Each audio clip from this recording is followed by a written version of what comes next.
कहानियों की दुनिया, हवेली का रहस्य। एक छोटे से गांव में एक पुरानी हवेली थी जिसे लोगों ने कभी नहीं देखा। यह हवेली काफ़ी पुरानी थी और लोगों ने सुना था कि यहाँ रात को अजीब सी आवाज़ें आती है। गांव के लोग इस जगह से दूर रहते थे।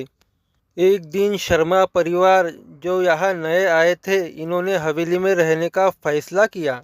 शर्मा परिवार के 3 बच्चे थे, रोहन, मीरा और छोटी सी नैना। नैना सबसे छोटी थी और उसकी जिज्ञासा बहुत ज़्यादा थी।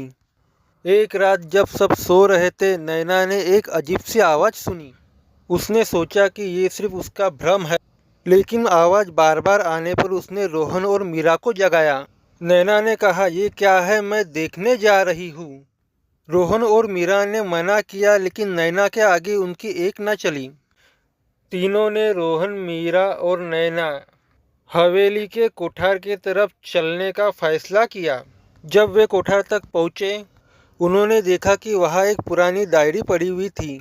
रोहन ने डायरी उठाई और पढ़ने लगा और बोला, यह डायरी किसी रमेश नाम के आदमी की है, जो यहाँ कभी रहता था। उसने लिखा है कि इस हवेली में एक खजाना है, लेकिन उसे पाने के लिए एक खतरनाक रास्ता तय करना पड़ेगा। मीरा ने कहा, लेकिन क्या है ये खजाना? डायरी के आखिरी पन्ने पर लिखा था, जो भी इस हवेली में खजाना ढूंढने के लिए आएगा, उसे पहले हवेली के सारे रहस्यों को समझना होगा। नैना के मन में डर था, लेकिन उसने कहा, हमें देखना होगा, खुद को संभाल लेंगे। वे तीनों हवेली के अंदर चले गए। अंदर जाते ही उन्हें महसूस हुआ कि हवा में कुछ अजीब था। एक घूंघट पहनी औरत का साया उनके सामने आया। उसने कहा, तुम्हारा यहाँ आना अच्छा नहीं होगा, तुम्हें यहाँ से जाना चाहिए। मीरा ने कहा, लेकिन हम खजाना ढूंढना चाहते हैं। औरत ने एक हंसी मारी और कहा, खजाना ढूंढने से पहले तुम्हें एक इम्तिहान देना होगा, एक परीक्षा देनी होगी। और परीक्षा थी एक पहेली। मैं ऐसी चीज हूँ जो दिखती नहीं लेकिन हमेशा साथ रहती हूँ, बोलो मैं क्या हूँ?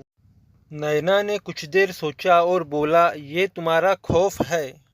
औरत का चेहरा बदल गया। बहुत सही, लेकिन अब तुम्हें खजाना देखने का हक है। वो उन्हें एक पुरानी दीवार की तरफ ले गई, जहाँ एक छुपी हुई खिड़की थी। जब उन्होंने खिड़की खोली, उन्हें एक चमकदार खजाना मिला। लेकिन उस खजाने के साथ एक और रहस्य था। जो भी खजाना उठाएगा, उसे इस हवेली का हमेशा के लिए रखवाला बनना पड़ेगा। रोहन, मीरा और नैना ने एक दूसरे की तरफ देखा। नैना ने कहा, हमें इस हवेली से जाना चाहिए, ये खजाना हमें नहीं चाहिए। उन्होंने खजाने को वापस रखा और हवेली से बाहर चले गए। दोस्तों, कहानी अच्छी लगी हो तो प्लीज़ सब्सक्राइब कर दीजिए।